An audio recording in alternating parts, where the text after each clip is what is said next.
오늘은 하나님께서 노아와 이제 언약을 맺으시는 그런 장면이 됩니다. 창세기 6장 8절부터 시작해서 땅에 하나님이 그 차마 눈뜨고 보실 수 없는 그 악이 창궐한 그 땅에서 노아는 하나님의 눈에서 은총을 발견하고, 그리고 하나님께서 노아에게 말씀을 주시잖아요. 그래서 노아가 그 말씀을 들어 순종해서 배를 짓고 그 하나님의 말씀에 따라 배 안에 들어갔을 때 7장에서 심판이 일어나고 8장에서 하나님이 노아를 기억하사, 이 8장 1절이죠. 하나님 기억하사 그들을 구원하시는 사건을 경험하게 돼요. 그리고 그들이 방주에서 나왔을 때 드디어 오늘의 장면에 이릅니다. 우리가 오늘 말씀의 제목인데 언약을 기억하는 건데, 여러분과 저는 언약 백성이거든요. 언약을 기억하는, 우리는 언약적인 삶을 살아야 돼요. 이 구약 신학자 중에 제가 이제 배웠던 제프리 니하우스라는 분은, 하나님이 인간과 관계를 맺으실 때, 하나님은 인간에게 당신을 계시하실 때 하나님의 계시하는 방식, 행동하는 방식이 언약이다, 이런 말을 해요. 그래서 우리가 언약을 기억한다는 것은 우리와 하나님과의 관계를 어떻게 가지고 가는가를 기억하는 거기 때문에, 언약을 기억하는 언약적인 삶이 무엇인가를 우리가 이해하는 건 굉장히 중요합니다. 굉장히 중요해요. 우리가 오해 많이 하기 때문에 그렇습니다. 제가 창세기 6장 8절부터 창세기 9장 17절까지가 전체적으로 이게 크게 언약의 이야기예요. 언약의 이야기를 이해할 때 전체를 같이 봐야 합니다. 오늘 1절에 보면 하나님이 노아와 그 아들들에게 뭘 주셨어요? 복을 주시며 그들에게 이르시되 생육하고 번성하여 땅에 충만하라 하십니다. 우리 창세기 1장을 한번 가보겠습니다. 창세기 1장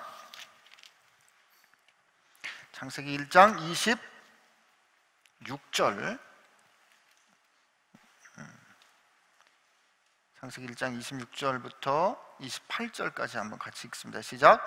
하나님이 이르시되 우리의 형상을 따라 우리의 모양대로 우리가 사람을 만들고 그들로 바다의 물고기와 하늘의 새와 가축과 온 땅과 땅에 기는 모든 것을 다스리게 하자 하시고, 하나님이 자기 형상 곧 하나님의 형상대로 사람을 창조하시되 남자와 여자를 창조하시고, 하나님이 그들에게 복을 주시며 하나님이 그들에게 이르시되 생육하고 번성하여 땅에 충만하라. 땅을 정복하라. 바다의 물고기와 하늘의 새와 땅에 움직이는 모든 생물을 다스리라 하시니라. 아멘. 여기에도 하나님께서 인간을 창조하시려는 하나님의 의도를 말씀하시고, 창조된 그들, 사람을 만드실 때 하나님의 형상에 따라 만드셨는데 남자와 여자를 만드셨다는 걸 여러분 기억하십시오. 남자와 여자가 같이 있을 때 비로소 사람이 되는 거예요. 근데 우리 이미 다 묵상했죠. 근데 하나님이 그들에게 말씀을 하세요. 생육하고 번성하고 땅에 충만하라. 이걸 우리가 cultural mandate, 문화 명령이라고 하거든요. 근데 하나님이 그들에게 이렇게 말씀하시는 이 상황을 창세기가 뭐라고 설명한다?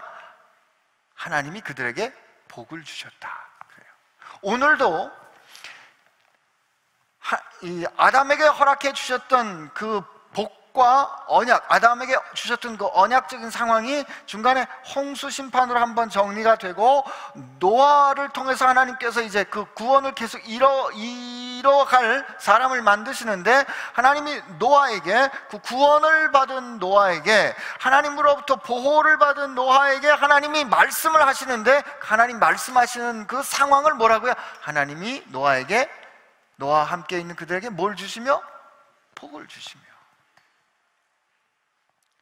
여기에서 다시 한번 반드시 확인해야 되는 것이 있는데, 우리에게 있어서 복이 무엇인가를 여러분과 제가 반드시 다시 한번 확인해야 되는 거예요.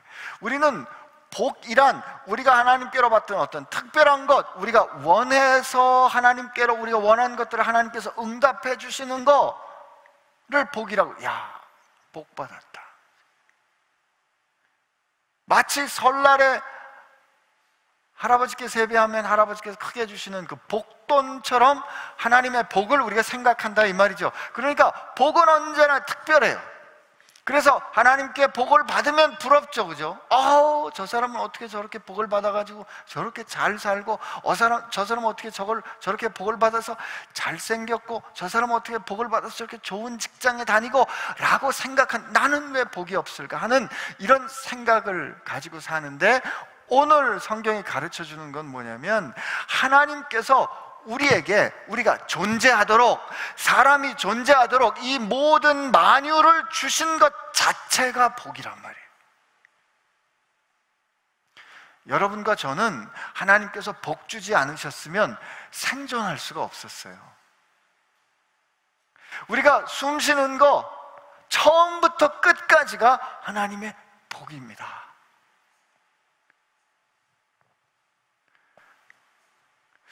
아멘을 듣고 넘어가야 되겠어요. 우리에게 있는 모든 게 하나님께서 주신 복이에요. 아멘하고 싶지 않은 분 있어요 지금. 싫어요. 나 이렇게 괴로운 거 싫어요. 그죠? 나는 왜 이렇게 어려운 집안에 태어나가지고, 나는 태어날 때 왜 이런 약점을 가지고 태어났는데 하나님 왜 하필 내게 이런 걸 주셨냐고요. 그죠? 근데 이 상황을 우리가 하나님께서 나를 믿고 맡겨주신 복이다 라고 생각한다면 우리는 이렇게 볼 수 있죠. 하나님이 내게 나를 믿고 맡겨주신 복이에요. 그럼 이게 원래 내게 아니고 하나님 거예요. 더군다나 우리는 주의 생명으로 값주어 사신 바 되었기 때문에 우리는 이제 내가 사는 게 아니고 내 안에 그리스도께서 사는 것이기 때문에 내게 있는 모든 것은 사실 주님의 거예요. 근데 하나님께서 내게 나를 믿고 맡겨주셨는데, 하나님께서 나를 얼마나 믿을만 하셨는지, 도대체 내가 그렇게 뭘 하나님 앞에 믿을만 했는지 다른 사람에게 주지 않는 어려움을 내게 주셨을까?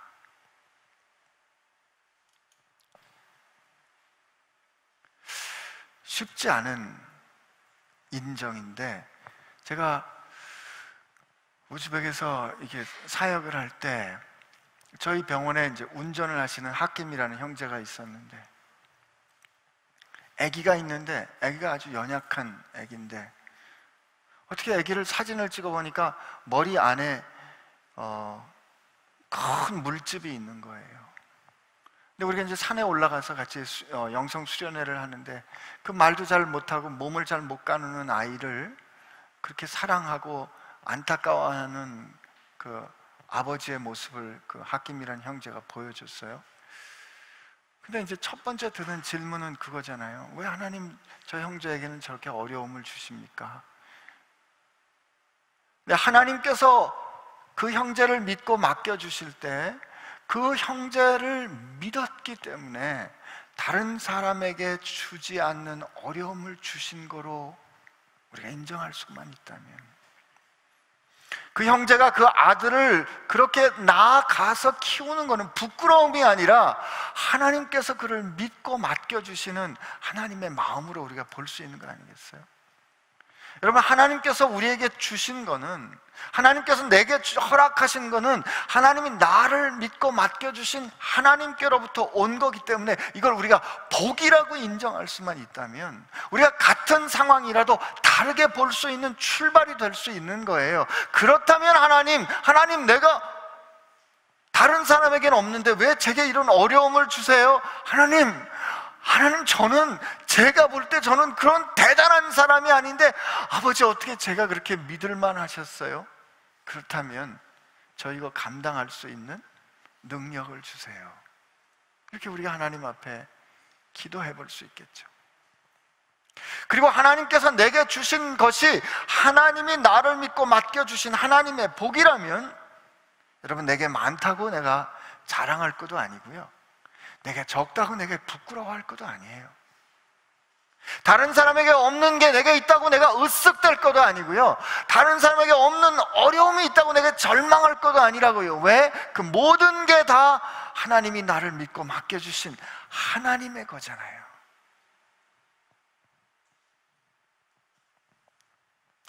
쉽지 않은 고백이라는 거 압니다. 그러나 여러분, 하나님은 우리에게 모든 상황을 허락하시는 그 모든 상황이 하나님의 복 되기를 원하십니다. 하나님이 복을 주며 그들에게 말씀하셨는데, 오늘 말씀 보면 1절에서 생육하고 번성하여 땅에 충만하라 그러시고 7절에 다시 생육하고 번성하여 땅에 충만하라고 그 말씀을 하세요. 이게 머리와 마지막이 서로 마주보는 형태, 이걸 수미 쌍관이라 그러죠. 누군가 이렇게 응답을 하셨어요. 수미 쌍관. 이게 문학적으로 인클루지오라 그래요. 이 수미 쌍관의 구조는 요거를 묶어주는 괄호와 같은 거예요. 그러니까 하나님께서 지금 창세기 우리가 확인했던 것처럼 1장 26절에서 28절 혹은 29절 그때까지 있는 이 아담에게 주셨던 그 약속을 노아에게도 다시 주심으로 말미암아 이때 아담과 노아에게 허락하셨던 이 언약이 한 패키지라는 걸 가르쳐 주시는데, 여기 보면 하나님이 그들에게 생육하고 번성하여 땅에 충만하라고 명령하십니다. 자, 하나님이 복을 주셨는데 생육하고 번성하여 땅에 충만하라 그랬어요. 이건 명령이잖아요. 그러면 이 상황을 같이 연결해서 이렇게 풀어보면 여러분과 저는 이 세상 가운데 하나님의 복이 되어 충만해야 합니다. 날은 덥고 점심은 먹었고 나른하고 안 목사 설교하는 게 어쩐지 명쾌하지가 않고 지금 굉장히 힘든 상황에서 우리가 같이 일하고 있어요. 그죠? 보세요. 하나님께서 아브라함을 부르시고 창세기 12장에 너는 내 복이 된다 그래요. 여러분들 졸린 것 같아서 좀 재밌는 얘기 좀 해줄게요. 우리 다른 사람 약점 얘기하기 좋아하잖아요. 오늘 아브라함의 약점을 좀 흉을 좀 보는 건데, 하나님이 아브라함에게 너는 내 복이다 이렇게 말씀하시고 하나님이 그를 이제 뽑아내셔서 가나안 땅에 들어갔는데 거기 흉년이 생기니까 애굽 땅으로 가는데, 애굽 땅에 들어갈 때 아브라함이 자기 아내 사레가 보니까 예뻐요. 그래서 애굽 왕이 보고 자기 아내를 뺏어가려고, 자기 아내를 과부 만들려고 자기를 죽일 것 같으니까 당신을 내 아내라고 하지 말고 내 누이라고 합시다. 이게 절반의 진실이에요. 누이도 맞긴 해요. 사촌이거든요. 그러니까 부인이 아닙니다 이렇게 말한 거예요. 참 우리 믿음의 조상께서 참 치사하셨죠. 그죠? 그랬더니 애굽 왕이 누이라 그러니까 지참금을 많이 주고 사라를 자기 후처로 데리고 갑니다. 아브라함이 그걸 그냥 눈 뜨고 마누라 뺏기는 걸 보는 거예요. 아브라함이라는 영화가 있는데 그 막 괴로워하는 그 표정이 나오는데 나서지 못해 아니에요 내 마누라예요 이렇게 정말 화끈하게 그렇게 말했어야 되는데 그렇게 말 못한다고요.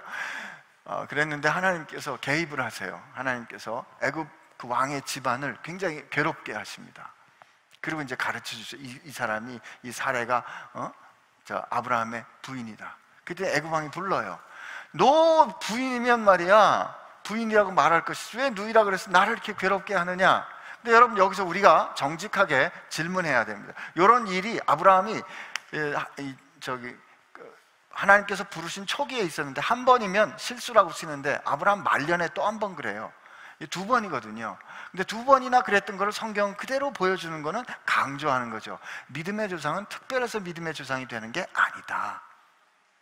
아브라함은 스페셜 클래스이기 때문에 하나님이 그를 부르신 게 아니다 가르쳐 주는 거예요.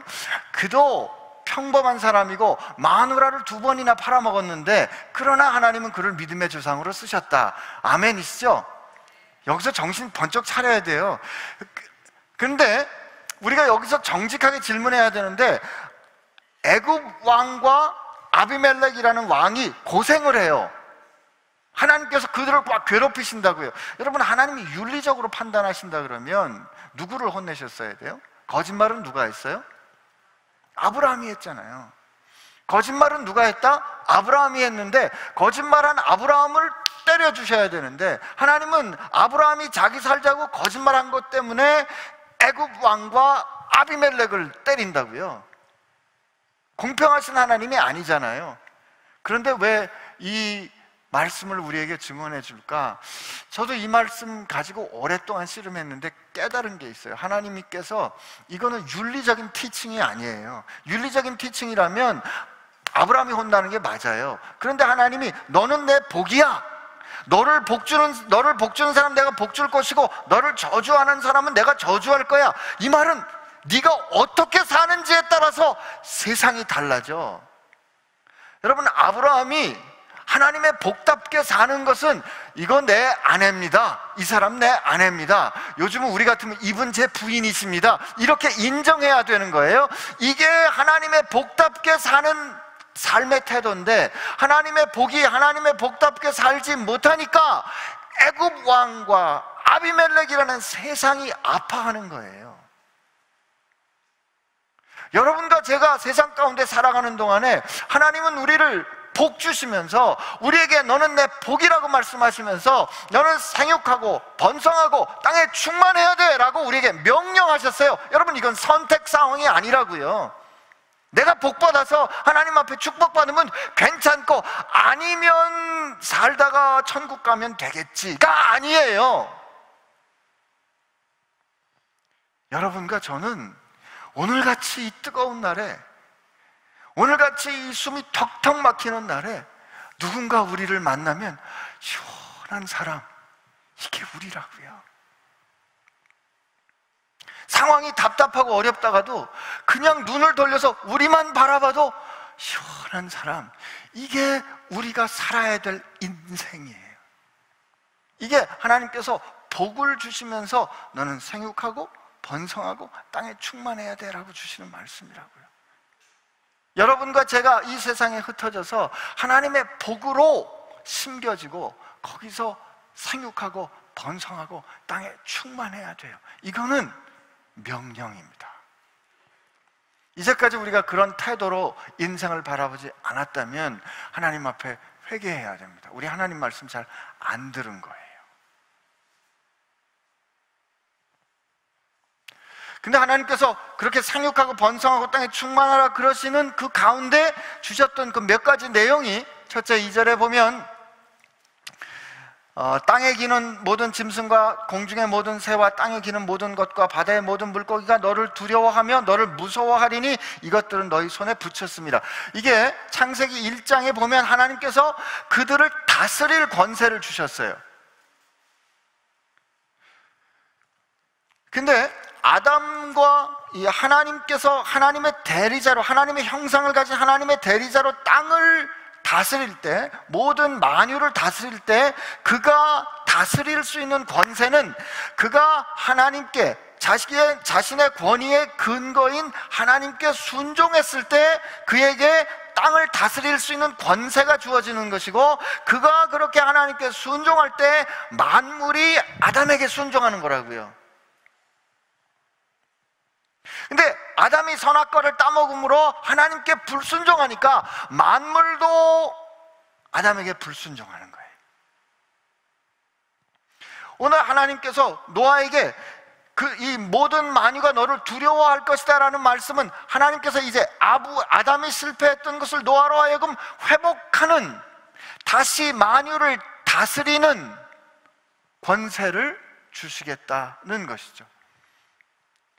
그러나 인간은 여전히 죄를 갖고 있기 때문에 여전히 우리는 만물과 갈등하는 상황 가운데 있어요. 그건 로마서에 있는 말씀도 마찬가지죠. 그러나 우리가 기억해야 하는 것은 우리가 왜 우리 주변에 있는 세상과 왜 주변에 있는 이 모든 자연들이나 환경이나 이런 것들을 우리가 고민하고 돌봐야 돼요? 하나님이 우리에게 맡기셨기 때문에 그래요. 여러분과 저는 이 세상 만유를 다스리고 통치할 하나님의 통치자로 하나님께서 부르셨습니다. 이게 아담에게 허락하셨고 노아의 홍수 이후에 노아에게 다시 확인한 거고, 그 하나님의 일반 언약은 지금도 유효하기 때문에 우리가 여전히 살아가고 있는 거거든요. 하나님께서 우리에게 이 모든 만유를 다스리는 권세를 확인해서 주셨어요. 그런데 그 다음에 노아 홍수 이후에 하나님께서 음식을 먹는데 이제 육식을 허락해 주세요. 모든 산 동물을 너희의 먹을 것이 될 것이라. 채소같이 내가 이것을 너희에게 다 너희에게 주노라. 근데 4절 5절 우리 한번 같이 읽어봅시다. 시작. 그러나 그 고기를 그 생명되는 피째 먹지 말 것이니라. 내가 반드시 너희의 피 곧 너희의 생명의 피를 찾으리니 짐승이면 그 짐승에게서 사람이면 사람의 형제에게 면 그에게서 그의 생명을 찾으리라. 하나님께서 이제 짐승을 먹을 수 있도록 허락해 주시는데, 짐승을 먹을 때는 그 생명이 있는 피째 먹지 말라는 거죠, 그죠? 그래서 이제 유대 사람들이나 같은 전통을 가진 이슬람 사람들은 식용으로 고기를 먹으려면 반드시 이 피를 다 이렇게 빼내고 먹습니다.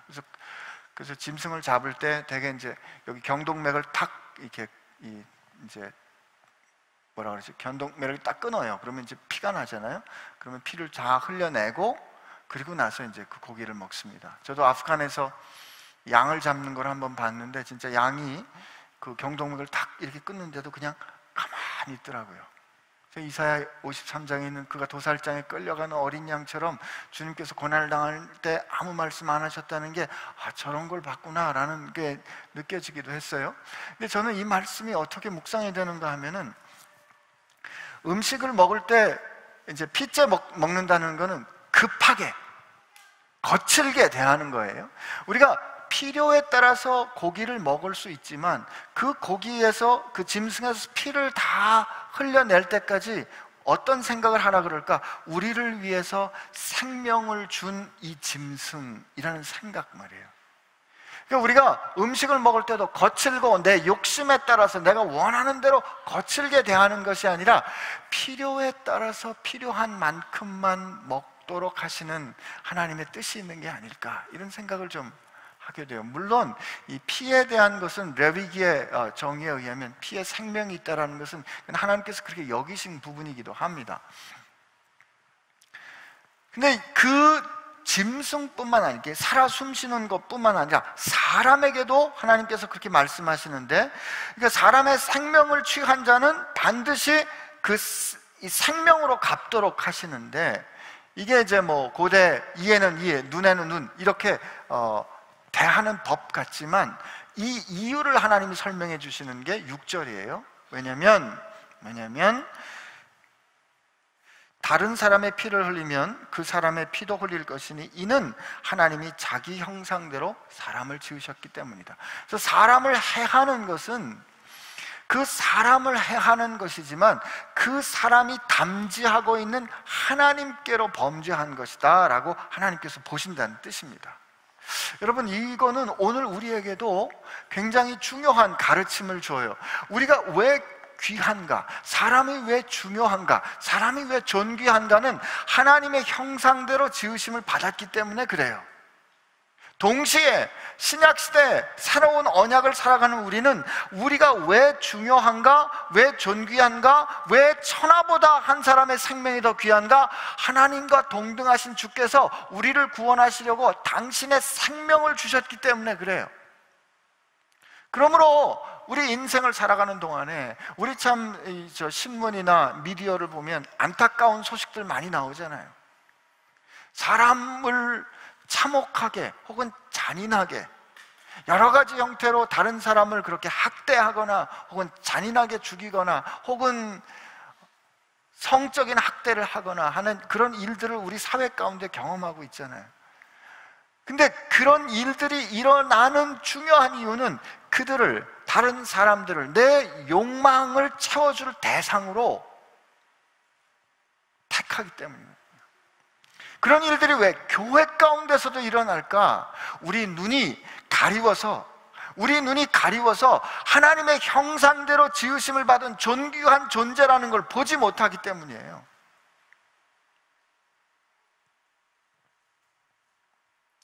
그러므로 오늘 우리가 하나님 앞에 기도할 때 하나님 내 눈을 열어주셔서 내가 바라보고 내가 만나는 사람마다 하나님 모습을 볼 수 있게 해주십시오. 이분 가운데 역사하시는 주님의 형상을 볼 수 있게 해주세요. 주님의 형상을 보는 순간, 우리가 주님의 형상을 대하는 순간 그를 귀하고 존귀하게 바라볼 수 있어야 하지 않겠어요?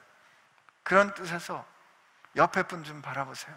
여러분 졸린 눈을 열어서 옆에 분을 좀 바라보세요. 예. 그리고 이렇게 악수하셔도 되는 분들은 한번 악수하시면서 야, 주님의 형상이시군요.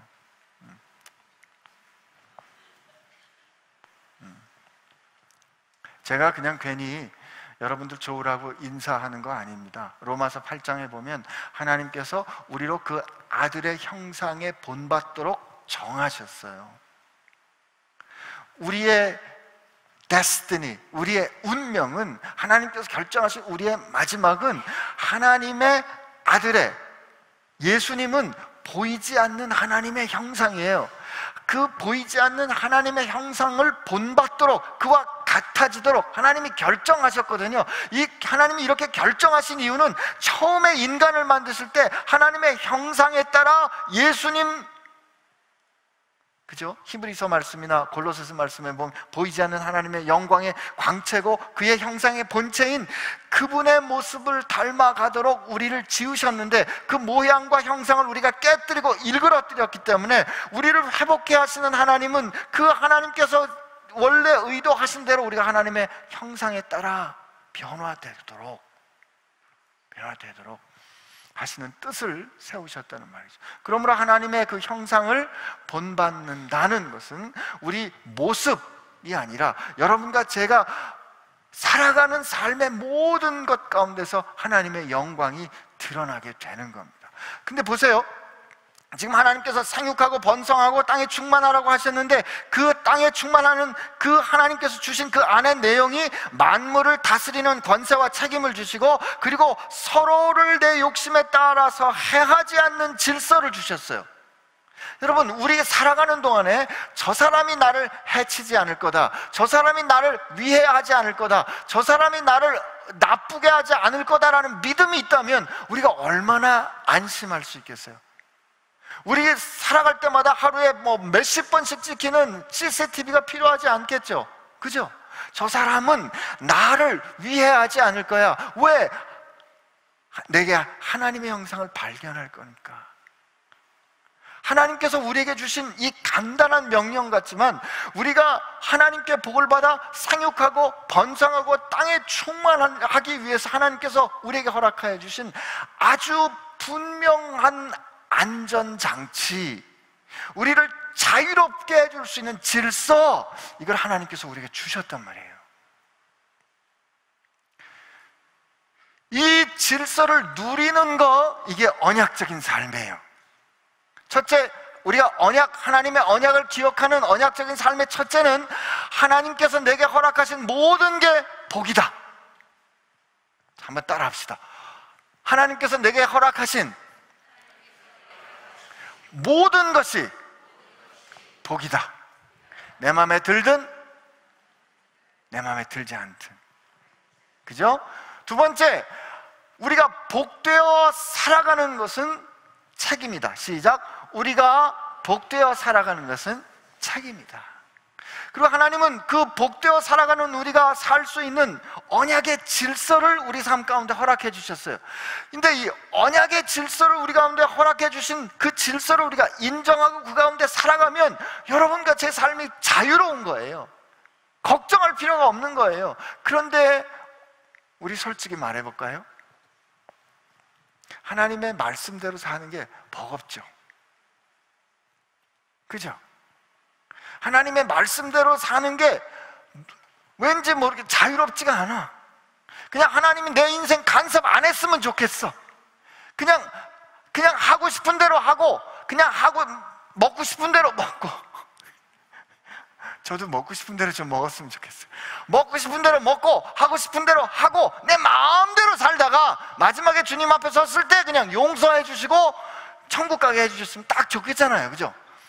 그리고 어렸을 때 나는 왜 목사의 아들로 태어나서 난 왜 어렸을 때 처음부터 이렇게 힘들고 어려운 삶을, 모범생, 범생의 삶을 살아야 되나? 그저 술 한 번 먹었다고 어머니가 눈물 뚝뚝 흘리면서 학교를 그만두라 그러시지 않나? 내가 원하지도 않았는데 마음대로 나신인으로 바쳐놓고 나는 왜 이렇게 태어났나? 이게 우리가 언약에 대한 이해란 말이에요.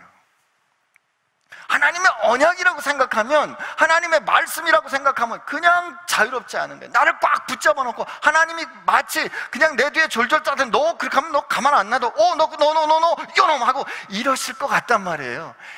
이런 태도, 이런 이해가 언약에 대한 그리스도인들 태도예요.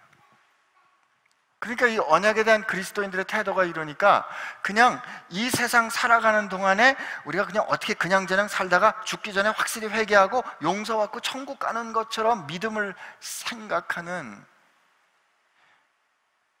이런 이단적인 생각이 있는 거죠. 오늘 하나님께서 가르쳐 주시는 것은 우리가 하나님의 복이 되어 상육하고 번성하고 땅에 충만하기 위해서는 그 하나님의 질서 가운데 들어가 있어야 돼요. 여러분, 이게 언약이라고요. 언약 가운데 있지 않으면 자유가 없는 겁니다. 제가 결혼해 보니까 알겠더라고요. 결혼하니까 아내 외의 모든 여자들로부터 자유케 됩니다. 이게 결혼하자마자 저절로 되는 게 아니에요. 결혼을 했는데 이제 결혼을 하니까 저는 누구의 남편이 됐잖아요. 그때 결혼했기 때문에 제 정체성을 설명하는데, 그전에는 그냥 안신기였는데 이제는 김동연의 남편이 전 거예요. 근데 어저께 결혼을 했는데도 불구하고 일주일 신혼여행 끝나고 이제 학교에 출근해서 딱 앉았는데 내 총각대 안신기하고 왔다 갔다 헷갈리는 거예요. 이게 저절로 되지 않습니다. 그러나 내가 결혼한 언약 가운데 있는 사람이라는 걸 확인하고 그 언약 가운데 있는 것을 확인하는 가운데 그 언약이 주는 자유를 누릴 때 내 옆에 많은 여자들이 왔다 갔다 할 때 말이죠, 그 여자들로부터 신경 쓰지 않아도 되는 자유, 이게 결혼이 주는 질서고 자유예요. 아침에 출근할 때 아내가 이쁘다 그러면 그걸로 끝나는 거예요. 여러분 저를 안 믿으시는군요. 여러분, 이게 이 확실한 소속, 확실하게 속한 것이 주는 자유예요. 근데 우리는 지금 되게 그런 언약적인 삶 가운데, 언약적인 관계 가운데 확실히 속하지 않기 때문에 양쪽에 양다리를 걸치니까 불편한 거예요. 이쪽에도 걸치고 이쪽에도 걸쳐 놓으니까 우리가 그야말로 이랬다 저랬다 했거든요. 그러니까 입장을 정하기가 어려운 거라고요. 어느 편에 설지 확실히 여러분 사는 편에 결정해야 돼요. 하나님은 우리하고 말씀하실 때 하나님은 그 입장을 애매하게 하신 적이 한 번도 없어요. 확실히 말씀하셨죠, 그죠? 여러분과 제가 그 언약 가운데 확실히 속해 살 때 이 세상 사는데 진짜 자유케 될 겁니다. 진리를 알지니 너희가 참 내 말 안에 거하면 참 내 제자가 되고, 진리를 알지니 진리가 너희를 자유케 하리라. 여러분, 언약 가운데 사는 거는 억압되는 게 아니에요. 언약 가운데 사는 거는 불안과 억압과 두려움으로부터 자유케 되는 길이라는 걸 여러분 꼭 기억하시기를 바랍니다. 확실히 속하세요. 하나님이 우리에게 그렇게 노아에게 확인을 해 주십니다. 확인을 해 주시면서 하나님이 이 관계를 말씀을 하시는데, 이 언약을 맺으신 거예요. 언약을 맺으신 건데, 그 언약을 맺으신 다음에 8절부터 17절까지 보면 그 언약에 대한 말씀을 하나님께서 해주시는데 참 기가 막힌 말씀이, 우리 8절 9절을 먼저 한번 읽어봅시다. 시작. 하나님이 노아와 그와 함께한 아들에게 말씀하여 이르시되 내가 내 언약을 너희와 너희 후손과 너희와 함께한 모든 생물 곧 너희와 함께한 새와 가축과 땅의 모든 생물에게 세우리니 방주에서 나온 모든 것이 곧 땅의 모든 짐승에게니라. 이때 하나님이 내가 내 언약을 너희에게 세운다 말씀하세요. 하나님의 언약이에요. 여기 이 8절부터 17절까지 언약, 이 베리스라는 단어가 7번 나오는데 7번 나오는 그 중에 하나님이 3번을 내 언약이라고 해요. 내 언약. 하나님하고 우리하고 언약을 맺는 거는 우리가 부동산을 사거나 뭐 할 때 계약하고 틀려요. 쌍방 계약이 아니에요. 쌍방 계약이 아니라 하나님은 하나님의 언약이라고 그랬어요. 내 언약이라고 그랬어요. 왜냐하면 하나님께서 이 언약을 맺은 언약 당사자인 이 우리가 말이에요, 언약을 지킬 능력이 없는 걸 아세요. 언약을 지킬 능력이 없는 걸 아시기 때문에 하나님께서 이 상황 전체를 내가 반드시 언약대로 이끌어 가실 거다라는 뜻으로 내 언약이라고 그러세요. 하나님께 내 언약을 세우시는데, 오늘 이 말씀, 나머지 말씀 보면 되게 반복이 여러 번 돼요. 노아에게만 주신 게 아니고 노아와 그의 가족과 모든 만유에게 언약을 주시는데, 하나님께서 그 언약을 주시는 그것을 어떻게 너희들로 하여금 기억하게 될까? 구름이 세상을, 하늘을 덮을 때 내가 거기에 무지개를 걸겠다라고 하는데, 이 무지개를 건다라는 그 무지개라는 히브리 단어가 활과 똑같아요. bow. 그래서 ESV 같은 이 영어 성경은 레인보우라 그러지 않고 my bow 그래요. 내 활을 걸겠다 그러거든요.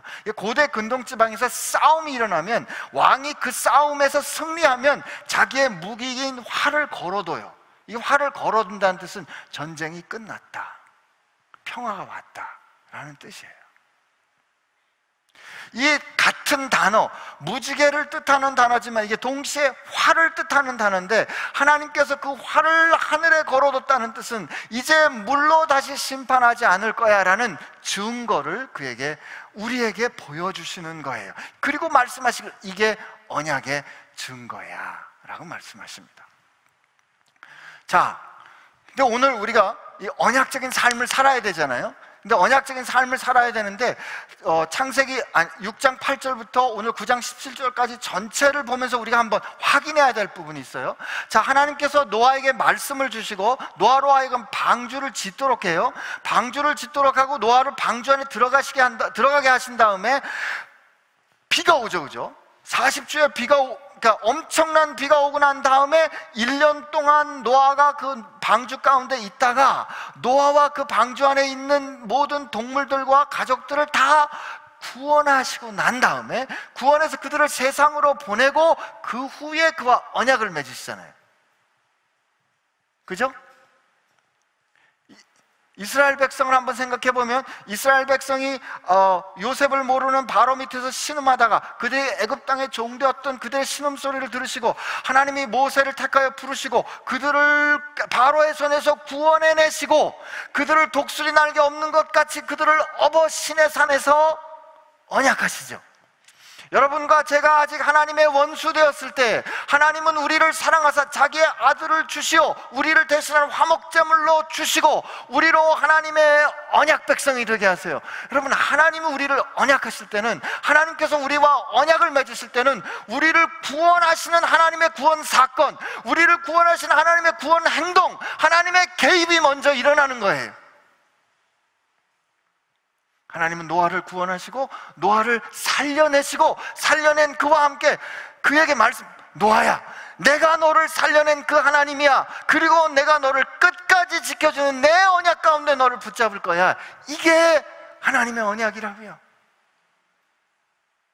그런데 하나님이 왜 내 언약이라고 그러신다고요? 우리는 그 언약을 지킬 능력이 없다 그랬잖아요. 우리가 언약 지킬 능력이 없기 때문에 하나님은 이 상황을 내 언약이라고 그러시고 그 내 언약을 끝까지 지켜가시잖아요. 우리는 예수님을 통해서 그 하나님의 언약의 증거를 보았어요. 유대인은 표적을 구하고 헬라인은 지혜를 구하지만 나는 십자가에 달린 그리스도밖에 전할 것이 없다라고 사도 바울이 고린도전서에 말하는 그 십자가에 달리신 그리스도가, 예수가 하나님이 우리를 어떻게 사랑하시는지 그 신실하신 하나님을 보이는 증거입니다. 여러분, 우리가 언약적인 삶을 산다는 것은 하나님이 우리를 구원하시는 하나님의 구원 행동이 먼저 선행되어 있는 거예요. 그 하나님이 우리를 구원하셨기 때문에 그 구원하신 하나님을 통해서 우리는 그 하나님이 어떤 분이신지를 알고 그 하나님이 그 구원하신 하나님의 행동, 그것이 근거가 되어 우리에게 약속해 주신 거예요. 여기에 우리의 뭐가 있다? 구원의 확신이 있는 거죠. 여러분과 제가 하나님하고 약속을 한 다음에 우리가 약속대로 잘 살아서 마지막에 구원에 이르는 게 아니라, 우리 되게 이렇게 생각하잖아요. 예수 믿는다고 고백하고 사형리 듣고 나서 주님 저의 죄를 용서해 주세요. 죄를 용서 싹 우리가 죄 용서 받은 것 같았는데 그 다음날도 죄 짓고, 이거 큰일 났네. 주님 나 용서하셨을까? 그 다음날은 더 큰 죄 짓고, 그 다음날은 아이고 주님 저 도저히, 이렇게 살다가 마지막에 죽기 전에 확실히 죄 용서 받는 고해성사하듯이 살고 그래야 구원받는 거 아닐까? 이렇게 그리스도인들의 삶을 우리가 오해하고 있단 말이죠. 여러분과 저는 주님, 우리가 구원받을 능력이 없을 때, 구원받을 자격이 없을 때 하나님께서 우리를 구원하시는 하나님의 구원 사건, 이 그리스도의 사건으로 우리가 하나님의 자녀 됐다고요. 이 사건에 의해서 우리가 하나님의 자녀 된 것을 하나님이 언약으로 확인해 주시는 거예요. 그 언약으로 확인한 지금 우리의 삶은 하나님의 그 놀라운 언약을 누리는 삶이 되어야 하는 거예요. 그래야 우리가 언제 죽어도 괜찮은 거야. 그래야 우리가 오늘 당장 주님 오셔도 괜찮은 거라고요. 내 확신 때문이 아니라 우리를 향하신, 우리를 위해 행하신 하나님의 구원 사건 때문에 그래요. 여러분, 우리 노아의 사건을 통해서 언약을 맺기 위해 하나님께서 행하신 구원의 행동이 있어요. 그리고 하나님 그 구원 행동을 통해서 하나님의 누구신지를 가르쳐 주시고 약속하세요. 그 약속을 내 언약이라고 하시고 하나님 끝까지 이끌어 가십니다.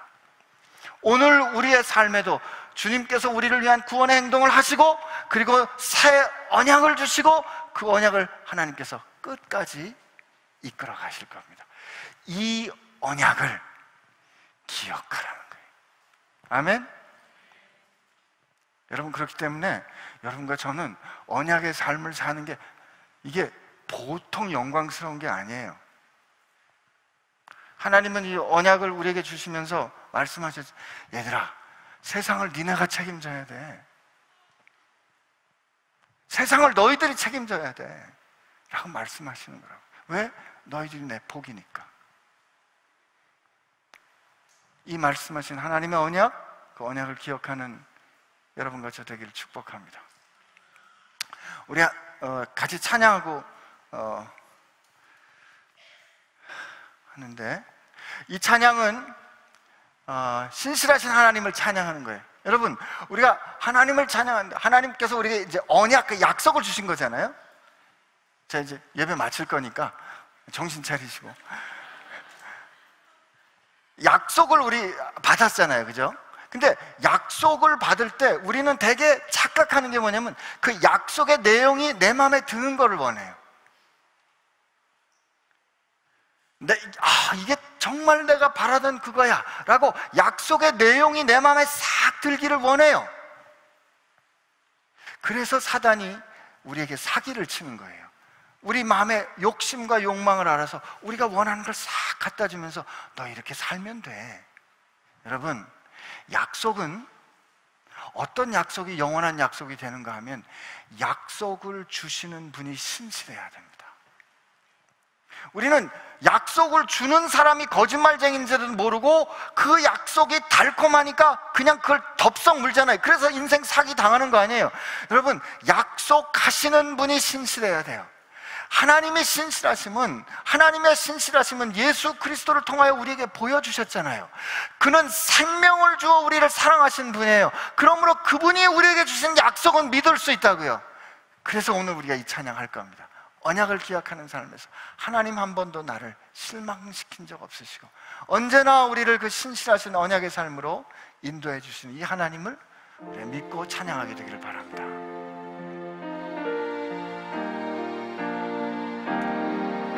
하나님 한 번도 나를 실망시킨 적 없으시고 언제나 공평과 은혜로 나를 지키셨네. 한 번 더 고백해 볼까요? 하나님 한 번도 나를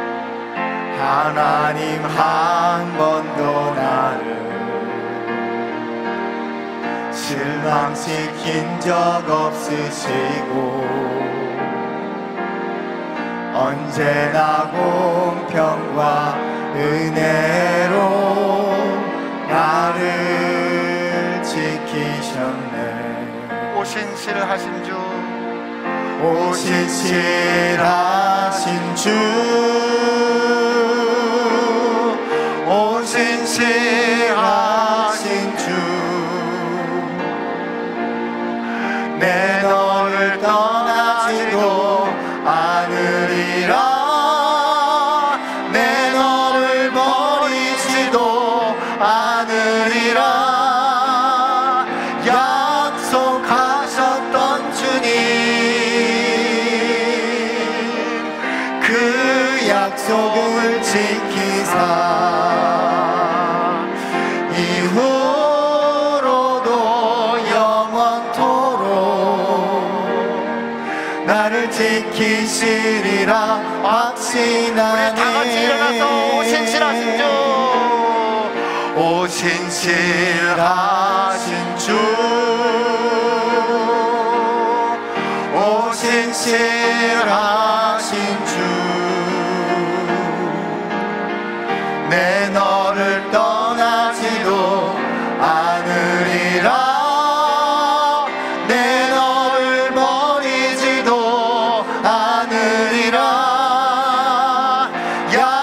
약속하셨던 주님, 그 약속을 지키사 이후로도 영원토록 나를 지키시리라 확신하네.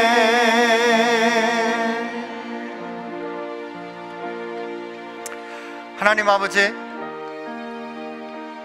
오늘 우리가 살아 숨쉬는 그 모든 것이 하나님의 복이라 인정했습니다.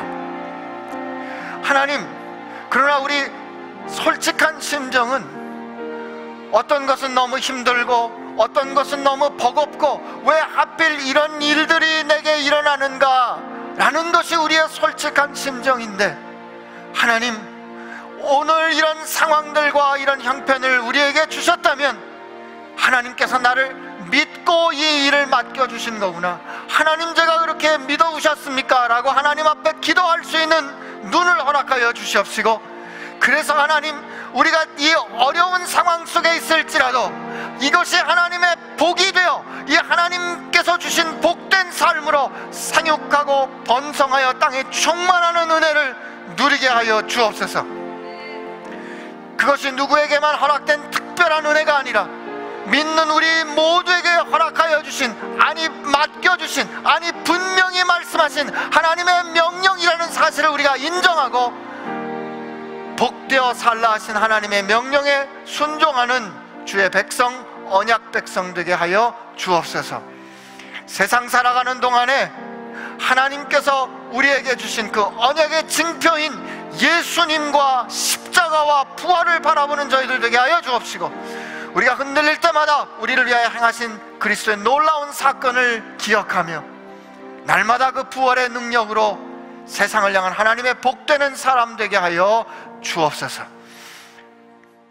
우리가 아직 하나님을 모를 때 우리를 먼저 사랑하사 그 구원의 행동을 생명으로 보여주신 예수님의 은혜와 언약을 신실하게 지키지 못할 우리를 신실하게 끝까지 사랑하시어서 우리를 하나님의 품 안에 안으시고 너는 내 언약 백성이야 라고 말씀하시는, 그리고 이 내 언약은 누구도 깰 수 없어 라고 말씀하시는 하나님 아버지의 사랑하심과 우리가 하나님의 언약 백성 된 것을 우리 안에 살아계셔서 세상 앞과 하나님 앞에서 증언해 주시는 성령님의 역사하심이 오늘 너네 언약을 기억해야 돼 라고 말씀하시는 주님의 음성 듣고 저 세상에 나아가 하나님의 복되어 생육하고 번성하며 땅에 충만하기로 결심하는 사랑하는 지체들 가운데 함께 하시기를 주의 이름으로 축원하옵나이다.